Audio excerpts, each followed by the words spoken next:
वक्रतुण्डमहाकाय सूर्यकोटिसमप्रभा निर्विघ्नं कुरु मे देव सर्वकार्येषु सर्वदा। गुरुर्ब्रह्मा गुरुर्विष्णुः गुरुर्देवो महेश्वरः गुरुसाक्षात् परं ब्रह्म तस्मै श्रीगुरवे नमः। Everyone, let's continue your Vashisht, page 17. तरन्ति मातंग घटा तरंगम ऋणां बुद्धिं ये मयि ते न शूरा शूरास्त एव मन सस्तरंगम देहेन्द्रियां बोधिम इमं तरन्ति। राम ने कहा, हे महर्षि, सुख का भोग ना बचपन में, ना जवानी में और ना बुढ़ापे में ही संभव है। संसार का कोई भी पदार्थ किसी को सुख देने के लिए नहीं बना है। मन व्यर्थ ही संसार की वस्तुओं में सुख खोजने में लगा है। वही सुखी है जो अहम से मुक्त है, जो इंद्रियों के सुख के लिए अपनी इच्छाओं में बहता नहीं। परंतु ऐसा व्यक्ति इस संसार में अत्यंत विरल है। निश्चय ही मैं उसे वीर नहीं मानता जिसने शक्तिशाली सेना पर विजय पाई हो। मैं तो उसे वीर मानता हूँ जिसने मन और इंद्रियों के रूप सागर से पार पाया हो। So this is the meaning of the shloka. तरंती मातंग घटा तरंगम ऋणां बुद्धिं ये मयि ते न शूरा शूरास्त एवं मन सस्तरंगम देहेन्द्रियां बोधिम इमं तरंती। मैं उसे वीर नहीं मानता जिसने शक्तिशाली सेना पर विजय पाई हो। मैं तो उसे वीर मानता हूँ जिसने मन और इंद्रियों के रूप सागर से पार पाया हो। मैं उसे लाभ नहीं मानता जिसे जल्दी ही गंवा दिया जाता हो।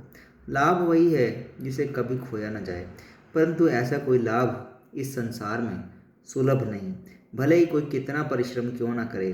दूसरी तरफ क्षणिक लाभ और अल्पकालिक विपदाएं उसे अनचाहे प्राप्त होती हैं। हे महर्षि, मैं व्यक्ति को दिन भर इधर उधर भागते फिरते और अपने स्वार्थ साधन में लिप्त देखता हूँ तो मैं यह जानकर हतप्रभ हो जाता हूँ कि दिन भर की भाग दौड़ के बाद भी उसके हाथ कुछ सार्थक लगा नहीं, फिर भी वह रात को सो जाता है। यह ठीक है कि व्यस्त व्यक्ति अपनी सभी संसारी शत्रुओं पर विजय पा लेता है, अपने चारों ओर संपत्ति का अंबार लगा लेता है, सुखी होने की डिंगें भी मारता है और मौत उस पर आ विराजती है। मौत कैसे उसका पता लगा लेती है, ईश्वर ही जाने। अज्ञानवश व्यक्ति अपने को पत्नी पुत्रों मित्रों से बांध लेता है। वह यह नहीं जानता कि संसार एक बहुत बड़े तीर्थ स्थल के समान है, जहाँ अगणित व्यक्ति संयोगवश इकट्ठे होते हैं। जिन्हें वह पत्नी पुत्र और मित्र समझता है वे उन्हीं में से होते हैं।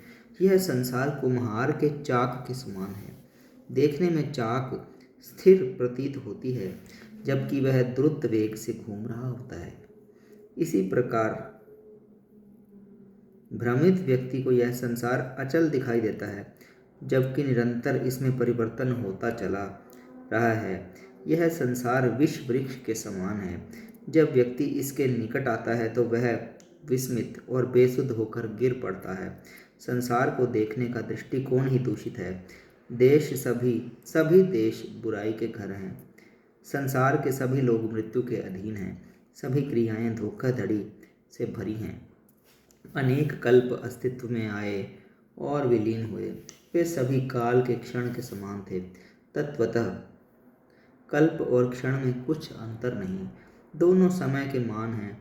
देवताओं की दृष्टि से कल्प भी क्षण के समान है। इसके अतिरिक्त पूरी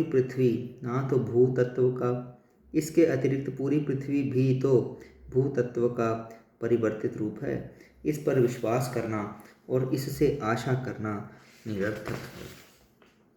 जय